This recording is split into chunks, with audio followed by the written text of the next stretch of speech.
Hello everyone, कैसे हैं आप सभी। आई होप बहुत अच्छे होंगे और पढ़ाई भी बहुत अच्छे तरीके से चल रही होगी। आप देखिए धीरे धीरे सारी चीज़ें हम कवर करते हुए चल रहे हैं। आपके टॉपिक को करंट ओरिएंटेड भी हम चल रहे हैं, जीएस के सेगमेंट भी बहुत सारे हमने कवर किए और इसी तरीके से बहुत तेज़ी के साथ आपके धीरे धीरे करके हम सारे टॉपिक्स जो एग्ज़ाम के दृष्टि से बहुत इम्पोर्टेंट है, मोस्ट इम्पॉर्टेंट है, वो सारी चीज़ें कवर हो जाएंगी। ठीक है। इसी तरह यदि आप चैनल पे पहली बार आए हों तो चैनल को लाइक कर लीजिए, वीडियो को सब्सक्राइब कर लीजिए और दोस्तों के साथ शेयर कर लीजिए। ठीक है। और एक चीज़ आप थोड़ा सा ध्यान रखिए, जो हम तैयारी कर रहे हैं किसी भी कार्य को, तैयारी ही नहीं, यदि आप कहीं प्राइवेट सेक्टर में हो या किसी भी कार्य को यदि कर रहे हो तो आपको एक चीज़ को ध्यान रखना है कि जिस चीज़ को भी हम कर रहे हैं उसको पूरी तन्मयता के साथ और खुशी से करेंगे। रीज़न क्या है, जब हम किसी भी कार्य को खुशी से करेंगे तो उसमें जो हमारी प्रोग्रेस होती है वो बहुत ज़्यादा हो जाती है। किसी भी चीज़ को ज़बरदस्ती नहीं करना बल्कि ज़बरदस्त तरीके से करना है। तो इसलिए थोड़ा सा ध्यान दीजिएगा, किसी भी चीज़ को ज़बरदस्ती नहीं, क्या, ज़बरदस्त तरीके से। क्योंकि जब हम किसी चीज़ को अच्छे मन से खुशी से करते हैं तो हम उसमें जो अपना योगदान देते हैं वो 100% होता है। और यदि हमें सिलेक्शन चाहिए तो उसके लिए हमें सारी चीज़ों में खुश होकर, सारी चीज़ें तभी हमें समझ में आएंगी जब अच्छे मन से हम पढ़ेंगे और पूरा फोकस कंसंट्रेट होके रहेंगे। ठीक है। एग्ज़ाम भी आपके नज़दीक हैं, पीसीएस का भी देखिए नोटिफिकेशन रिलीज़ हो चुका है, तो उसमें भी बहुत ज़्यादा समय नहीं बचा है। तो आप हमारे साथ जुड़े भी रहिए। ठीक है। आपको बहुत सारे इम्पोर्टेंट टॉपिक्स करंट कराए जा रहे हैं, जीएस के भी और करंट के भी, और एग्ज़ाम के दृष्टि से इम्पोर्टेंट हैं। ठीक है। चलिए आज हम अपने विषय पे बात करते हैं। जो आज का हमारा विषय है क्या है, यूपीआई जो यूनिफाइड पेमेंट इंटरफेस है उसमें क्या नए बदलाव हुए हैं, उन सभी चीज़ों पे हम चर्चा करेंगे। इसकी आवश्यकता क्यों पड़ी है, वर्तमान में आधुनिक तकनीकी से ये किस प्रकार प्रासंगिक है और इसकी ज़रूरतें हैं क्या। और ये इम्पोर्टेंट इसलिए है क्योंकि ये बहुत एग्ज़ाम में आपके देखिए इकोनॉमिक से जुड़ता है, इकोनॉमी में बैंकिंग सेक्टर से ये जुड़ता है और एग्ज़ाम में पूछेगा भी क्योंकि परिवर्तन हुए हैं। ठीक है। और यदि पूछ ले एक नंबर के क्वेश्चन में आपसे या यूपी पीसीएस में विकल्प बना के, तो यदि आपको जानकारी नहीं है तो आपका क्वेश्चन गलत हो जाएगा। तो इसीलिए बहुत इम्पोर्टेंट है और आप ध्यान से देखिएगा और आपके निजी ज़िंदगी में भी बहुत काम है क्योंकि आप सभी हैं जो यूपीआई का इस्तेमाल ज़रूर करते होंगे अपने फ़ोन में। ठीक है। तो आइए सब पे चर्चा करते हैं। देखिए हुआ क्या है, अभी हाल ही में 1 जनवरी 2024 से नए नियम को लागू कर दिया गया है। अब बात करें सबसे पहले यूपीआई क्या है, तो यूपीआई का फुल फॉर्म क्या है, यूनिफाइड पेमेंट इंटरफेस। यह एक लोकप्रिय मोबाइल भुगतान की प्रणाली है। इसमें क्या होता है, एक मोबाइल से दूसरे, एक अकाउंट से दूसरे अकाउंट में मोबाइल के माध्यम से आप बहुत कम समय में या कहें कुछ ही सेकंडों में जो आपकी धनराशि होती है वो ट्रांसफर कर सकते हैं। ठीक है। और इसमें जो होता है निःशुल्क सुविधा ये एक तरह से उपलब्ध है। आप मोबाइल में अपने गूगल प्ले स्टोर से, चाहे वो फ़ोन पे हो, गूगल पे हो, तो ये सभी ऐप्स डाउनलोड करके आपकी एक यूपीआई आईडी बन जाती है। वो आपके बैंक से लिंक होती है और आप बहुत कम समय में पैसे का स्थानांतरण कर सकते हैं एक बैंक से दूसरे बैंक में, और बहुत एक व्यक्ति से दूसरे बैंक में तुरंत इंस्टेंट ट्रांसफ़र होता है। तो और बहुत कम समय में होता है, इसलिए आपके लिए बहुत लाभदायक भी है। ठीक। यदि बात करें इसकी विशेषता क्या क्या है, यूपीआई की क्या क्या विशेषताएं हैं, और आगे हम बात करेंगे क्या क्या परिवर्तन हुए हैं। यदि हम विशेषताओं में बात करें तो यूपीआई का भुगतान जैसे मैंने पहले ही बताया कुछ ही सेकंडों में हो जाता है। हर बैंक के द्वारा आसानी से ही अनुमति है, मतलब आप किसी भी बैंक से में आपका यदि खाता है और आपने एटीएम है आपके पास, तो आप यदि यूपीआई आईडी बना लें अपने मोबाइल में तो आपको हर बैंक को जो है इसको एक्सेस देता है। तो आप आसान तरीके से कर सकते हैं एक दूसरे बैंक में ट्रांसफ़र। ठीक। साथ ही साथ ये पूर्णतः सुरक्षित होता है, इसमें फ्रॉड होने की संभावना बहुत कम होती है क्योंकि यहाँ पे आपकी आईडी जनरेट हो जाती है, आपके पिन होते हैं, जब आप चाहें तो इस पिन को चेंज कर सकते हैं। तो फ्रॉड होने की जो संभावनाएं होती हैं वो एकदम शून्य हो जाती हैं। बात करें यदि इससे क्या कर सकते हैं, तो हम बिल का भुगतान कर सकते हैं। आप देखिए डीटीएच जो हमारे टीवी रिचार्ज है वो कर सकते हैं, मोबाइल रिचार्ज कर सकते हैं, कोई ऑनलाइन चीज़ें बुक करनी है, कुछ खरीदना है तो हम ऑनलाइन ई कॉमर्स जो है ऑनलाइन, जैसे फेसबुक है, फ्लिपकार्ट है, अमेज़ॉन है, उन सभी साइटों पे जाके हम कोई भी चीज़ परचेस कर सकते हैं अपने। ठीक है, तो इस सबको याद रखिएगा, इससे बहुत आसान तरीके से हम पेमेंट कहीं पर भी कर सकते हैं। आपका बिजली का बिल है, पानी का बिल है, तो आसान तरीके से हम कर सकते हैं। ठीक, यदि बात करें इसमें सुविधा की, तो ये 24 घंटे और सातों दिन निःशुल्क सुविधा है, मुफ्त सेवा है, और 24 घंटे सातों दिन ये हमेशा उपलब्ध है आपके फ़ोन में, आप कर सकते हैं। ठीक है, यदि हम बात करें इसमें परिवर्तन क्या हुए हैं, अभी हाल ही में ये नए परिवर्तन लागू हो जाएंगे। 8 दिसंबर 2023 को सरकार ने ऐलान किया था कि अब 1 जनवरी 2024 से ये जो यूपीआई में जो परिवर्तन है ये लागू होंगे। परिवर्तन देखिए ज़रूरी है, इसलिए आपको समझना चाहिए कि परिवर्तन हो क्या रहे हैं। अभी तक क्या था, कभी भी आपकी यूपीआई आईडी को डीएक्टिवेट कोई नहीं कर सकता था, यानी डीएक्टिवेट नहीं की जा सकती थी। अब आपका जो आरबीआई है, रिजर्व बैंक ऑफ इंडिया, उसके द्वारा कहा गया है कि यदि 1 वर्ष की अवधि, यानी 1 वर्ष के भीतर में यदि आपकी आईडी से कोई ट्रांजैक्शन नहीं होता है, ठीक, तो यूपीआई आईडी जो आपकी है, अकाउंट है, वो डीएक्टिवेट यानी निष्क्रिय कर दिया जाएगा। क्यों? क्योंकि आप पूरे साल भर में यदि एक भी ट्रांजैक्शन नहीं होता तो आपकी आईडी को डीएक्टिवेट कर दिया जाएगा। जैसा कि पहले ये सारी चीजें नहीं थी, लेकिन अब कर दिया गया है, तो याद रखिएगा। और इसको आरबीआई ने इसको ये आदेश दिया है, ठीक है, अन्य सारे बैंकों को आदेश दे दिया है इस चीज का। यदि हम बात करें तो इसमें क्या है, ग्राहक के द्वारा मोबाइल नंबर बदलना तो आईडी डीएक्टिवेट हो जाएगी। यानी यदि कोई ग्राहक, जैसे होता क्या है कि साल भर में जैसे आपका मोबाइल कभी चोरी हो गया, कहीं गिर गया मोबाइल, मोबाइल टूट गया, या किसी भी परिस्थिति में जहां आपके मोबाइल की क्षति, यानी मोबाइल से आपके बैंक का संपर्क टूट जाए, या आपके यूपीआई आईडी में जो ओटीपी या जो पिन पता चलती है वो बैंक से संपर्क टूट जाए, तो उस परिस्थिति में यदि आप नंबर नहीं बदलवाते या लापरवाही करते हैं, क्योंकि आप बैंक में जाके यदि कह दिए तो वहाँ पे एप्लीकेशन दिए सारी चीज़ के बाद आपका नंबर चेंज हो जाएगा, लेकिन यदि आपने ऐसा नहीं किया तो भी आपकी जो आईडी है वो डीएक्टिवेट कर दी जाएगी। इसलिए सतर्क हो करके अपने बैंक से अपडेट रखें अपने फ़ोन को, ताकि आपको जानकारी मिल सके, आपका यूपीआई जो है वो रेगुलर तौर पे चल सके। ठीक है, इस चीज़ को ध्यान रखिएगा। अगली बात करें तो क्या है, खाते से धन के अनजान स्थानांतरण करने पर रोक लगेगा इसमें। अब जो खाते में क्या होता है, इसमें एक चीज़ और की गई है, यदि आप पहली बार कोई पेमेंट करते हैं किसी अननोन नंबर पे या किसी अनजान व्यक्ति को, या आपने किसी को पहली बार पेमेंट किया और वो पेमेंट की जो राशि है वो 2,000 रुपये से अधिक की है, तो पहली बार यदि आप पेमेंट करते हैं तो क्या किया जाएगा, पेमेंट को 4 घंटे के लिए, हो सकता है कभी कभी हो सकता है ट्रांसफर हो जाए, लेकिन कोशिश ये है इसमें कि जो पेमेंट है उसको 4 घंटे के लिए डिले कर दिया जाएगा। क्यों? क्योंकि कभी कभी आपके साथ फ्रॉड हो जाता है, या कोई फोन आपको किया यूपीआई के माध्यम से, आपका पेमेंट करने के माध्यम से कुछ भी करके फ्रॉड किसी तरीके से ना होने पाए, तो इस स्थिति में आपको यदि लगता है कि आपके साथ फ्रॉड हुआ तो आप अपनी शिकायत दर्ज कराएं, और इसके बाद आपके पैसे आपको वापस आ जाएं।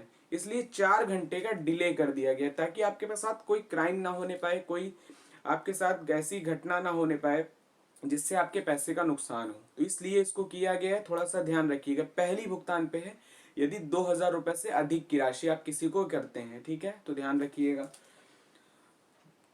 और ठीक, जैसे आप हो इसमें एक चीज़ और आप कर सकते हैं, जैसे मान लीजिए कभी कभी होता है कहीं आपने बनाया और कहीं होटल में यदि आप गए हो, तो उसके लिए एक सुविधा भी है। जैसे अभी आपको ट्रांसफर भी करना है, मान लीजिए आपको 3,000 रुपये किसी को भेजना है, 4,000 रुपये भेजना है, तो आप 1,000 रुपये करके भेज दीजिए, या 1500 करके 2 बार में भेज दीजिए। तो उससे क्या होगा कि आपका ट्रांजेक्शन भी हो जाएगा और आपको वेट भी नहीं करना पड़ेगा।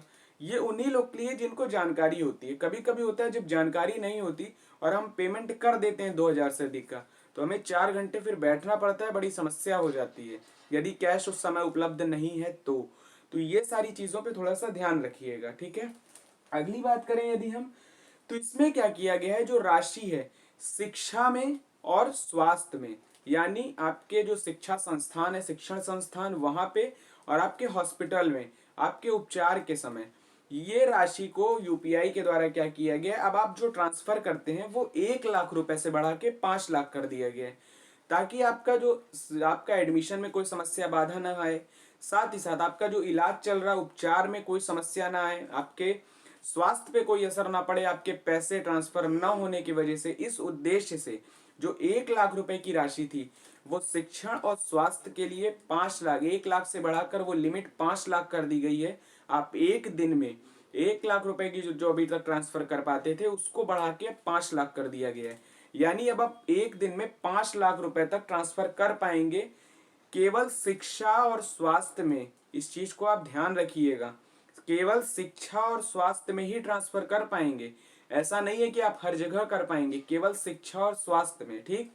अगली बात करें यदि हम दैनिक सीमा का निर्धारण, यानी जो आप पर डे खर्च कर सकते हैं उसकी लिमिट क्या किया गया है, ये बैंक टू बैंक वेरी करती है, यानी बैंक टू बैंक चेंज होती है। जैसे इसमें क्या है, जैसे कैनरा बैंक है या अन्य बैंक कुछ ऐसे हैं जहां पे लिमिट को 25,000 किया गया, लेकिन वहीं एसबीआई की यदि हम लिमिट की बात करें तो 1 लाख रुपए है। आप एक दिन में 1 लाख रुपए ट्रांसफर कर सकते हैं, इस चीज को ध्यान दीजिएगा, थोड़ा सा समझ के चलिएगा क्योंकि नए परिवर्तन है तो ध्यान दीजिएगा। इसके पहले हमने बताया है कि जो शिक्षण संस्थान है, जो स्वास्थ्य है, हॉस्पिटलों में, यानी जहां पे आप पढ़ाई करते हैं या विद्या अध्ययन करते हैं, दूसरा जहां पे आपका उपचार होता है, वहां पे इस राशि को 1 लाख रुपए से बढ़ा के 5 लाख कर दिया गया कि आप एक दिन में 5 लाख रुपए ट्रांसफर कर सकते हैं यूपीआई के माध्यम से, ध्यान रखिएगा। लेकिन वहीं यदि हम दिनचर्या में आपकी बात करें कि दैनिक सीमा का जो निर्धारण है वो 1 लाख रुपए है, तो याद रखिएगा। साथ ही साथ बात करें UPI limit lite wallet, UPI का एक लाइट वॉलेट होता है जो बिना नेट के माध्यम से, यदि आपके फोन में नेट नहीं है तो भी आप उससे पेमेंट कर सकते हैं।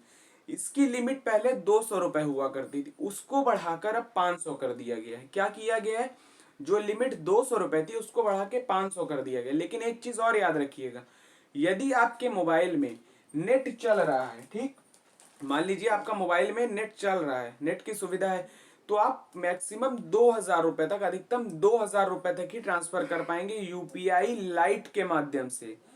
ध्यान रखिएगा, यूपीआई लाइट के माध्यम से, ध्यान देते हुए मेरे शब्दों और जो मैं बता रहा हूं उसको आप नोट करते चलिए क्योंकि बहुत इंपॉर्टेंट है, याद रखिएगा। और क्यों आप सभी के जिंदगी से जुड़ा हुआ है यूपीआई, वर्तमान में दिन भर में हर व्यक्ति 1-2 बार प्रयोग कर ही लेता है, इसलिए बहुत जरूरी है समझना, ठीक है।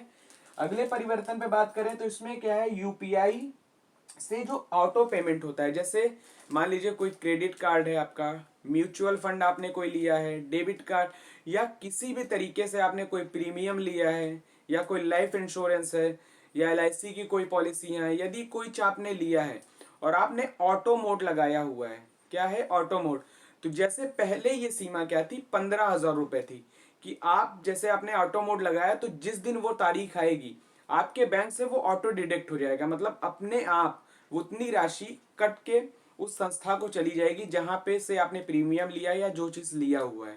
लेकिन अब इस राशि को बढ़ाकर 1 लाख रुपए कर दिया गया है।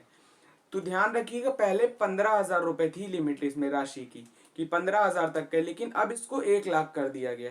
यानी यदि आप 1 लाख का तक का कोई प्रीमियम लेते हैं, कोई म्यूचुअल फंड लेते हैं, या कोई भी ऐसी चीज जैसे कोई पॉलिसी लिया आपने या टर्म इंश्योरेंस कुछ भी लिया, तो वो समय जिस दिन उसकी डेट होगी उस दिन वो ऑटो डिडक्ट हो जाएगी आपके अकाउंट से, बिना मैसेज है बिना कुछ है, वो ऑटो डिडक्ट हो जाएगी। तो इस चीज का थोड़ा सा ध्यान रखिएगा, पहले ये लिमिट 15,000 थी, अब इसको बढ़ाकर 1 लाख कर दिया गया, तो ध्यान दीजिएगा। अगली बात करें, यदि यूपीआई मर्चेंट भुगतान, यदि कोई व्यापार के तौर पे भुगतान इसमें हो रहा है, तो इसमें क्या है कि 2,000 रुपए से अधिक के भुगतान पे 1.1% का आपका जो है इंटरचेंज शुल्क लगेगा। इंटरचेंज शुल्क आपका 1.1% का लगेगा, तो इस चीज को ध्यान दीजिएगा। साथ ही बात करें यदि हम पहले भुगतान में करने पर क्या है, जैसे मैंने पहले ही बताया कि वेट करना पड़ता है आपको। यदि आपने पहली बार किसी को दिया तो 4 घंटे का वेट होगा, यदि 2,000 रुपए तक के अधिक की राशि है तो इस चीज को आप ध्यान दीजिएगा। इतने सारे परिवर्तन हैं। यदि आपको एक बार में चीजें नहीं समझ में आई तो आप इस वीडियो को 1 से 2 बार देखिएगा, क्योंकि बहुत इंपॉर्टेंट विषय है आज हमारा। यूपीआई के बारे में, यूनिफाइड पेमेंट इंटरफेस हर व्यक्ति के मोबाइल में होता है और हर आदमी इसको यूज जरूर कर रहा है। अब तो ज्यादातर होता ही यही है कि कैश के बजाय इसी से पेमेंट कर दे रहा है आदमी। तो इस चीज को ध्यान दीजिएगा, ठीक है। यदि हम बात करें इसके प्रभाव क्या पड़ेंगे, ये सारी चीजें होने के बाद क्या कुछ परिवर्तन हो सकता है, आपके एग्जाम में भी आएगा और आंसर राइटिंग पे भी इस पे यदि आपको करना हो तो बहुत बेहतरीन तरीके से आप कर सकते हैं। क्यों? क्योंकि ये आधुनिक तकनीकी से जुड़ा हुआ है। डिजिटलाइजेशन का जो हमारा दौर चल रहा है उसमें बहुत महत्वपूर्ण योगदान रखता है। क्यों? क्योंकि जिस तरीके से हम कैशलेस व्यवस्था, कैशलेस इकोनॉमी चाहते हैं, उस स्थिति में ये बहुत महत्वपूर्ण योगदान देगा। इसलिए इस चीज को आप ध्यान रखिएगा। यदि हम बात करें प्रभाव की, तो इसमें क्या है कि बहुत ही कम टाइम में, जैसे कि यदि हम प्रभाव पे बात करें तो यूपीआई एक सुरक्षित एवं बेहतर भुगतान प्रणाली है। ठीक है, भुगतान प्रणाली का तंत्र है। क्या है यूपीआई? एक सुरक्षित और बेहतर भुगतान प्रणाली तंत्र है। यदि दूसरे में इसमें प्रभाव में बात करें तो कम समय में बहुत ही सुरक्षित तरीके से आपका पेमेंट हो जाएगा। साथ ही साथ भ्रष्टाचार पर रोक, भ्रष्टाचार या फ्रॉड, आपका भ्रष्टाचार नहीं या फ्रॉड कह लीजिए, क्योंकि यहाँ पे भ्रष्टाचार का टॉपिक नहीं है। यदि बात करें हम फ्रॉड की तो यहाँ फ्रॉड हो जाएगा। यानी कभी कभी होता है आपके साथ कि आपका पैसा है, कोई यूपीआई के आईडी के माध्यम से लिया या कोई फोन के माध्यम से, जिस तरीके से स्कैम इस समय चल रहा है, और तुरंत आपका पैसा ट्रांसफर हो गया। तो इसी के लिए इसमें नया परिवर्तन है कि पहली बार यदि आपने पेमेंट किया है तो 4 घंटे, यदि 2,000 रुपए से अधिक राशि है तो 4 घंटे तक का आपको वेट करना पड़ सकता है। तो इस चीज को थोड़ा सा आप ध्यान दीजिएगा, ठीक है। अगली बात करें तो डिजिटल पेमेंट युग की दुनिया में ये अपने आप में एक सही एवं सटीक जानकारी उपलब्ध हो पाएगी आपके रिकॉर्ड की। यदि आपने कोई ट्रांजेक्शन किया, पहले क्या था कि आपको बैंक जाइए तो आपको रिकॉर्ड्स देखने पड़ते थे। जब से यूपीआई आया तब से क्या है कि जैसे हमें कोई ट्रांजेक्शन हिस्ट्री देखनी है, यदि हमने यूपीआई से पेमेंट किया है तो हम तुरंत जाएंगे, अपना पिन डालें और ट्रांजेक्शन हिस्ट्री कि हमने कहाँ कहाँ पेमेंट किया है, क्या क्या हमारे पास पेमेंट कहाँ से आई, सारी चीज की आप तुरंत हिस्ट्री देख सकते हैं। ठीक है, तो ध्यान रखिएगा।